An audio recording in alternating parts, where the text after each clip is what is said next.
Welcome to another Age of Sigmar battle report, the Forces of Order versus Nurgle. On a previously holy site, the Stormcast Eternals return to find the area corrupted by the foul stench of Nurgle's presence. This most holy place is now completely encrusted with pustules, oozing and assaulting the nostrils of any creature that passes by. However, all is not lost. There are certain areas still that are pure and emitting small amounts of Sigmar's holy light at regular intervals. The Stormcast Eternals hope to harness some of that power and use it to drive back the Nurgle scum.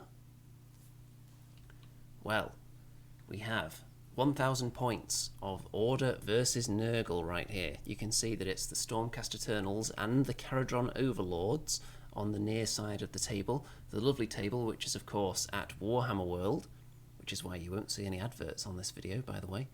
Up against Nurgle. Yep, it's Nurgle once again. This different opponent this time, though. This time I'm taking on the putrid forces of Josie from Green Stuff Games. You can see a link to her channel in the description. And quite a similar list to what I've faced recently as well. Some similar units, so I should know how to deal with all this stuff, surely. And the army choice for the Stormcast Eternals was partially dictated by what I thought would be convenient to transport down to Warhammer World on a train. So you'll notice there's nothing particularly large, no Stardrakes in sight. So, I'll tell you all about the forces first, and then I'll go more in depth into the scenario. So, on the side of Nurgle, there are 10 putrid Blight Kings, as usual. There is the Great Unclean One, undisputed, largest model on the battlefield here, and 30 Nurgle Plague Bearers, so only 3 units. On the Forces of Order side, we have 5 Retributors that are starting off in the Celestial Realm, ready to teleport down. Then we have 10 Arcanauts with volley guns, 3 volley guns. Then we have the Celestar Ballista. We have some more Stormcast units down in the centre. We have Lord Celestant on Dracoth, we have the Knight Incanter, and we have 3 Etherwings, who are handy, of course, for objective grabbing. Then we have 10 more Arcanauts, these ones with light skyhooks, 3 of those.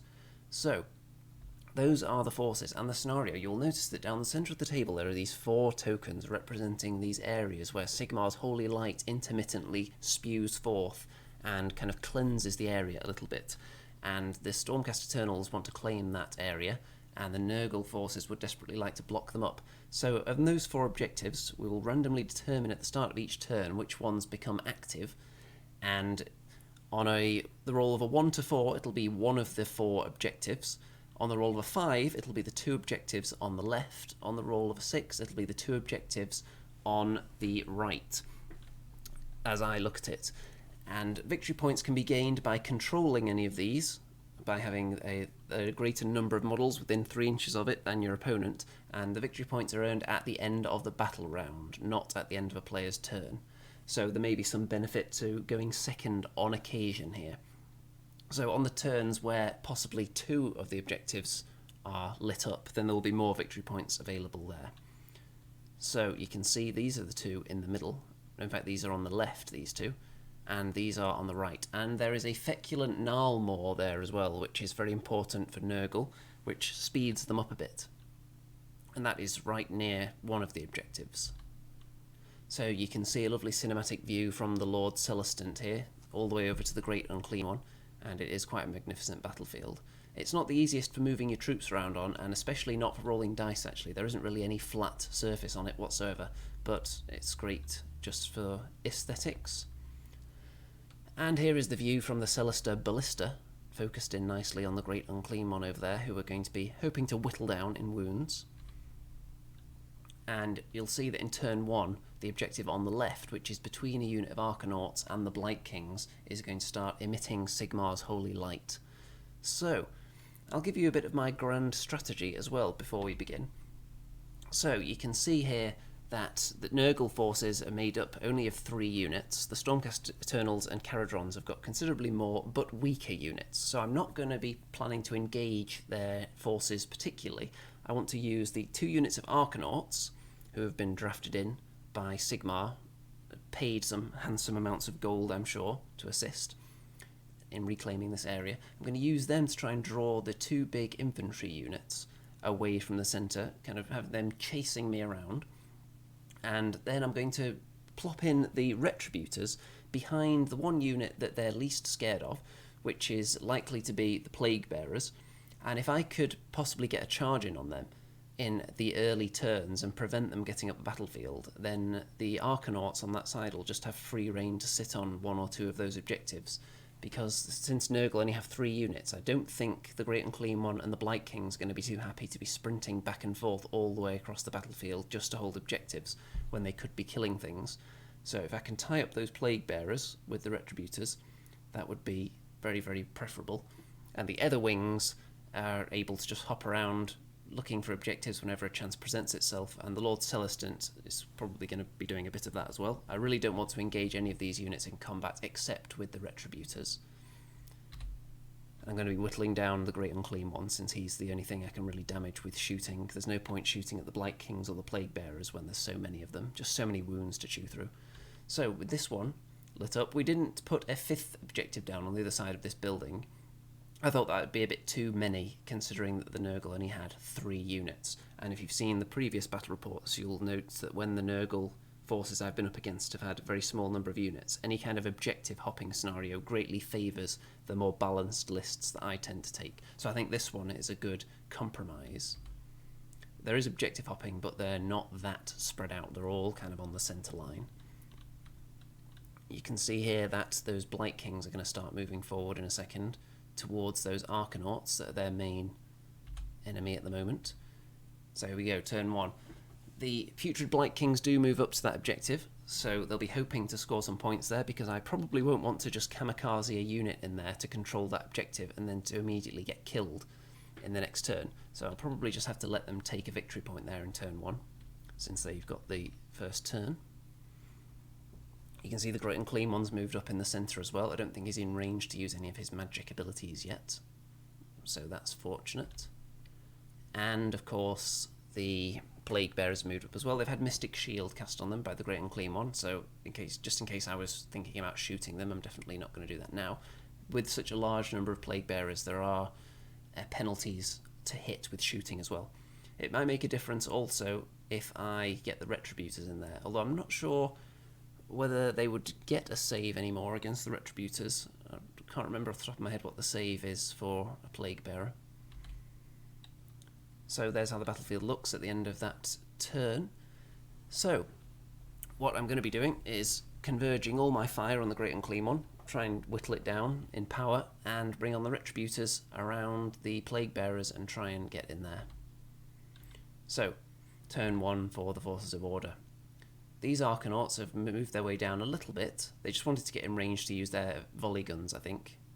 In fact, they didn't. They couldn't get in range to use them, so they decided to run because they want to be ready to pound straight on that objective should that light up in the next turn.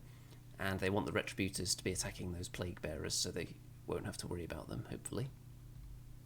You can see in the middle the Lord Celestant moves up just in range to use his shooty ability on the Great Unclean One. The others are not moving forward because they don't want to get mushed. The Ballista is at long range this turn, by the way, so it's not going to be quite as potent as it often is. These Arcanauts on the left have actually ran slightly away from the Blight Kings because they don't want to get eaten, and then they unleash light skyhooks into the Great Unclean One, who makes a lot of saves, and he's only on 1 wound now. So 1 wound taken. All the wound markers in this game are reflective of how many wounds have been taken, by the way. I know I often don't do it that way, but I like to be consistent because it seems that that's how most of my opponents like to position their wound markers. So you can see that's how it looks. There's going to be a point picked up for Nurgle on the left there, which I'm not too concerned about yet. The first round of shooting was pretty terrible, actually. The Lord Celestant and the Ballista did absolutely nothing, and the Arcanauts only did 1 single wound to the Great Unclean One, which is not great. The Nurgle, of course, are building up points. Nurgle plague points, or whatever they're called, And the more that are amassed, they open up summoning possibilities later on, so you can either bring in other units or other support items, such as another feculent Gnarlmaw. So, yep, confirmation there that that point is claimed by the Blight Kings. And the Retributors, of course, came down this turn, but they failed their 9-inch charge on the Plague Bearers. And the next turn, so Nurgle going to get the choice of going first or second, and of course they're going to go first. And the objective that lights up is the one on the far right, which is the one nearest to the Arcanauts that were heading down that way. So turn 2 for Nurgle. And immediately, in the hero phase, wounds are dished out onto the Lord Celestant. These are from the Great Unclean One's abilities. Yep, there you go. So look, he gets him up to 4 wounds. So he is looking very vulnerable now, and he's not very happy about that. So that'll be a combination of whatever ability he has, plus, I believe, an Arcane Bolt, probably. Unless he has another spell that's even better than that, which he probably does. The Blight Kings are moving up. They're not going to sit over there while that objective isn't lit up. They're going to head for the Arcanauts and try and make a long charge. Then, I remember that, of course, the Feculent Gnarlmaw can be used to allow Nurgle units to run and charge in the same turn, so those Arcanauts might actually be in a little bit of danger, possibly. It's still a long charge, but they're not as safe as I thought they were when I moved them up there. And the Lord Celestant is up to 5 wounds after the shooting phase now, so he is not long for this world at all. And look at this. Oh dear, oh dear. The Plague Bearers have made it into the Arcanauts with a long charge, and they are going to get munched to death. Look at that, it's totally surrounding them and sitting on the objective as well to claim points. It's not going to end well. And this is a lovely picture here. I do really like how I've painted the Arcanauts. It's just the fact I did so many of them in a short time. I think I burnt myself out on Kharadron Overlords. And I do hope to kind of go back to them one day though. I'm not getting rid of any that I've painted. So you'll see more of them in the future, I think. Over on the left, now look at this. The Blight Kings succeed with a 10-inch charge to make it to the other Arcanauts. So this is looking really bad. The plan to draw them out of position, away from objectives, and kind of lead them a merry dance towards my half of the table, so I could then jump over them with things like Etherwings and start claiming points. It's not looking good here because these Arcanauts are probably going to get eaten. And the Great Unclean One charges into the Lord Celestant as well. So on the one hand, my opponent does have a choice of which combat to go first with, and it's looking like it's probably going to be this one. Because anytime you go in with multiple combats, an odd number is usually ideal, because then you're going to be picking most of them. You're going to be picking who goes first in most of those combats. On your turn, of course. So there's how it looks just prior to all the fighting that's going to happen, and I think it could be a very, very bad and pivotal turn here. So the Lord Celestant is immediately killed. You can see he actually went up to 11 wounds, which is far beyond what he actually has. So he has fallen in battle at the hands of the Great Unclean One, who has not been whittled down nearly enough yet. Over here, these Arcanauts decide to try and take down a Plague Bearer or two, but they actually don't do anything. The Arcanauts aren't horrendous in close combat by any means. They're not the worst unit around, but they fail to do anything. Plague Bearers are very resilient with their saves. The Blight Kings pile in, and they manage to get a few into combat there. It looks like about 4 of them will be able to fight. But they only kill a single Arcanaut, which is very disappointing for them. So that could be quite a big deal if it ties them up there for a bit longer. And the Arcanauts go back in after that, and they do a couple of wounds. I think they do 2 wounds here. I know it says 12, but I think it's supposed to be 2 there. So the Plague Bearers do strike, and they take down 6 Arcanauts, which is going to be really bad because on the Battle Shock test, whatever number is rolled now, that many more are going to run away, since their bravery is 6. And the remaining 4 all run away. So they are dead. Plague Bearers pretty much unscratched. Turn 2 for the Forces of Order. So the Knight Incanter, using some magic. The Ballista, using its very potent short-range bolts. Together, combined, they do a glorious total of a single wound to the Great Unclean One, putting him up to 2. Wow. So not even knocked him down a power level yet.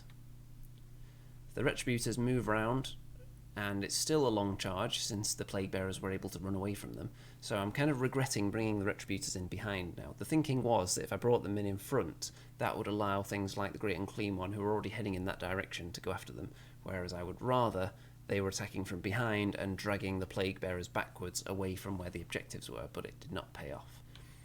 And one thing I have completely overlooked in all my recent games is the new default command abilities, where you can reroll charges, you can guarantee a run of 6, and all these kind of things. But I just totally forgot they existed, so I haven't been using them. The Blight Kings, well, of course, they kill off the rest of the Arcanauts quite easily. After that last round was just a fluke. They are all dead. So it's looking very unhealthy. Very, very unhealthy indeed. And there the Plague Bearers are, sitting on that objective over there. So at the end of that round, it is Nurgle 2, Stormcast and Kharadrons, who are now all dead, 0. So it is just Stormcast at this stage. But could this be a change in fortunes, because the Forces of Order have won the roll-off to decide who goes first in battle round number 3, and the Stormcast are going to gleefully take that. But the objectives that are lit up are not kind of in reach. So the Etherwings have decided to just leap out of harm's way a bit, try and fly away as far as they can, and possibly they'll spring back and get an objective in a minute, but right now is not the time, because the one that is available is not particularly tempting. It's very well guarded. So the Ballista puts a bit more damage on the Great Unclean One. Then the Knight Incanter decides, you know what, I'm going to charge the Great Unclean One. However, I forgot to deploy the Knight Incanter's Exploding Flasks of Doom, which is a very big oversight, because that would have actually reduced the Great Unclean One most likely to the next power down, which would have been very important, as you'll see. And look at this, the Retributors fail a 6-inch charge into the Plague Bearers. And at this stage I still hadn't remembered, I did remember actually the command abilities that can be used on units. However, they're not within 12 inches of my commander, which they have to be to use that. So in future, what I was thinking at the time was I could bring down my commander alongside the Retributors and then give them the ability to re-roll that initial charge when they come in, making that 9-inch charge much more likely, because the commander would have to be near them, of course. So that's something to think about for the future.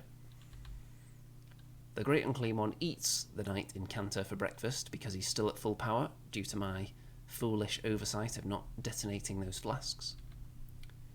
And Nurgle turn.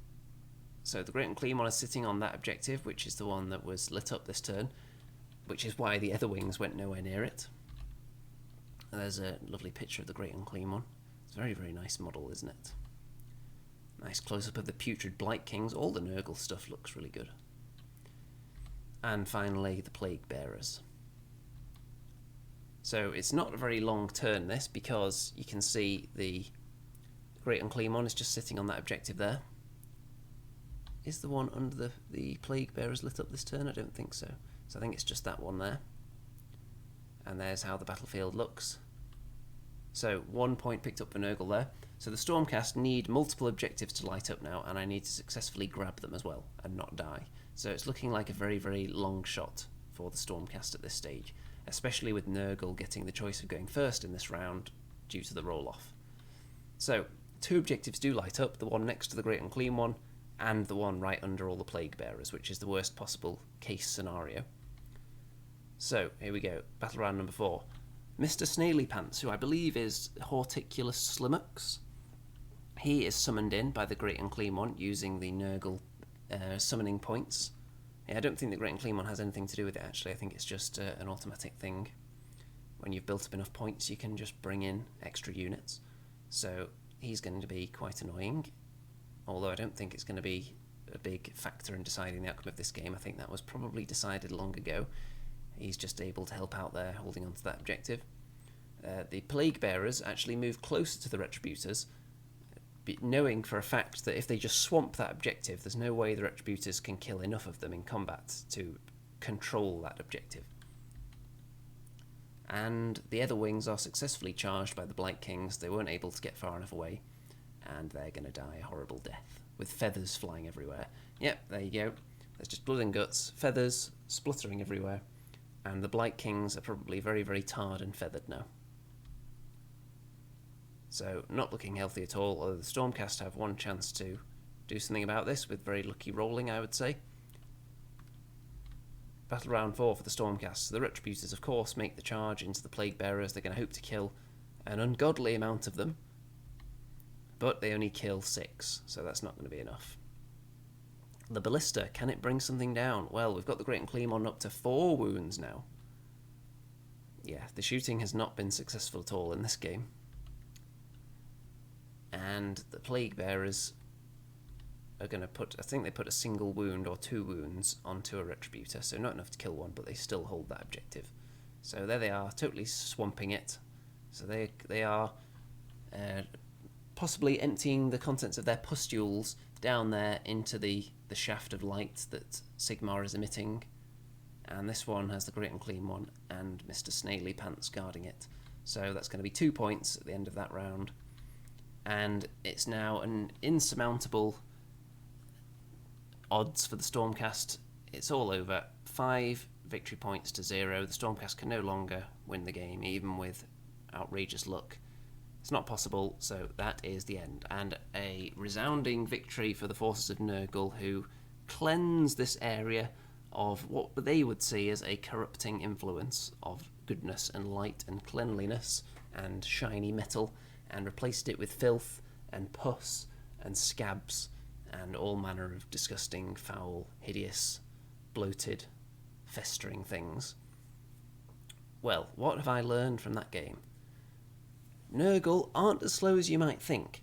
When you factor in the feculent Gnarlmaw, when you factor in the default command abilities allowing rerolls of charges, or allowing a run to be immediately 6 inches without having to roll, using those, actually Nurgle aren't that slow at all. So, I'll have to consider that a lot more carefully in future when I'm positioning my units. I've definitely left the Arcanauts too close to the enemy. If I wanted to draw them away, I should have just put the Arcanauts really far away, only just within range of shooting with their weapons, hoping to draw them off the objectives, which they may not have succeeded with anyway. Also, like I said earlier, using the Retributors, dropping them in with my leader also dropping in next to them so that they could use a command ability and reroll it, or use a command point, should I say, with the ability to reroll their charge. So that would be something I'll definitely look at in the future. My list, it wasn't particularly built for power, it was built for a bit of versatility, for ability to go for objectives, but mostly it was built for convenience, because I didn't want to take not too many flying models with me on a train. They're not the easiest to transport, so only the Etherwings made it in there. Prosecutors are a nightmare to transport. Any Stormcast Eternal player will be able to confirm that. The Stardrake, it's very, very big, and I've only just got a box that's big enough to hold it, and that would have to sit on my lap at all times for safety purposes, so it's not ideal. So the next few games I'm going to get in are probably going to be in my house, though, so I'll be able to have the full arsenal of troops.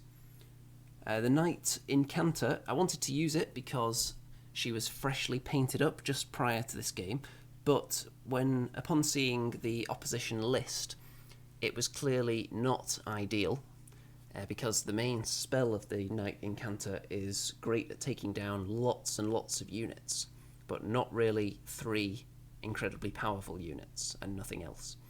So not the best choice in this particular matchup, but then again I hadn't seen what I was coming up against beforehand, so I was always going to use it regardless, just because it was freshly painted. I'm working on some Evocators at the moment, or Evocators if you prefer. There's only 3 that came in the Soul Wars box, and I think the usual unit size is 5, so I'll have to see whether I actually purchase a full box of them, the multi-part ones, and then convert maybe some of the models in there into something else.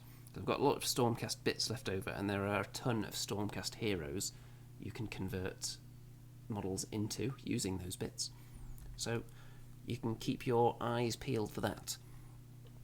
So there we have it. The Nurgle forces reign supreme.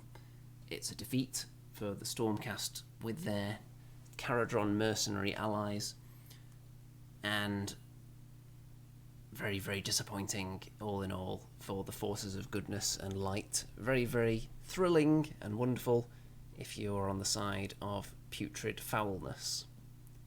Don't forget to check out all the links in the video description, including to the Green Stuff Games YouTube channel. Don't forget to check out all my various fundraising links as well if you want to throw all of your money at me in order to spend untold hours creating these masterfully crafted battle reports. And all my other video content as well, don't forget. Literally untold hours have gone into that. So I think all that remains to be said really at this stage is good night out there, whatever you are.